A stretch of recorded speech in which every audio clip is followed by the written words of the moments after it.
Filhos de Deus, graça e paz, pastor Ricardo Isaac falando. Que alegria chegarmos hoje ao nosso quarto dia da nossa série Eu Tenho um Chamado. Temos um chamado do Senhor nas nossas vidas, ok? E hoje nós vamos falar sobre chamado e propósito. Precisamos entender que todas as pessoas que são chamadas por Deus são chamadas para um propósito. O propósito e o chamado precisam caminhar juntos. Por quê? Porque todo mundo que tem um chamado vai caminhar para um propósito.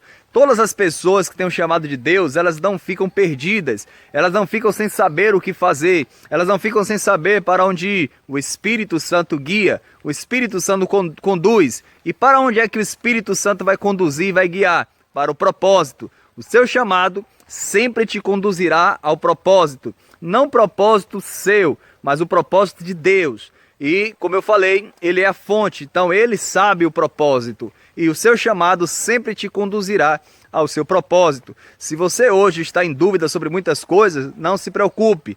Continue obedecendo a voz do chamado, porque a direção do chamado é o propósito. O chamado é como uma flecha e o propósito é o alvo. O seu chamado é essa flecha lançada até alcançar o propósito, que é o alvo. Deus tem um propósito para cada um de nós. Se você ainda não descobriu o seu, continue cumprindo o seu chamado, porque mais cedo ou mais tarde o teu chamado te levará ao propósito. O teu chamado te levará ao propósito. Creia nisso, tome posse dessa palavra, não abra mão dessas coisas, nem do seu chamado e nem do propósito de Deus na sua vida. Isso são coisas preciosíssimas que Deus entregou a alguns escolhidos da terra. Eu sou escolhido de Deus, você é escolhido de Deus, então aproveite esse privilégio, viva o seu chamado, mas não perca a visão do seu propósito, porque o teu chamado, o chamado de Deus na sua vida, sempre te levará ao propósito de Deus. Deus abençoe, fique na paz e na graça do Senhor. Quarto dia da série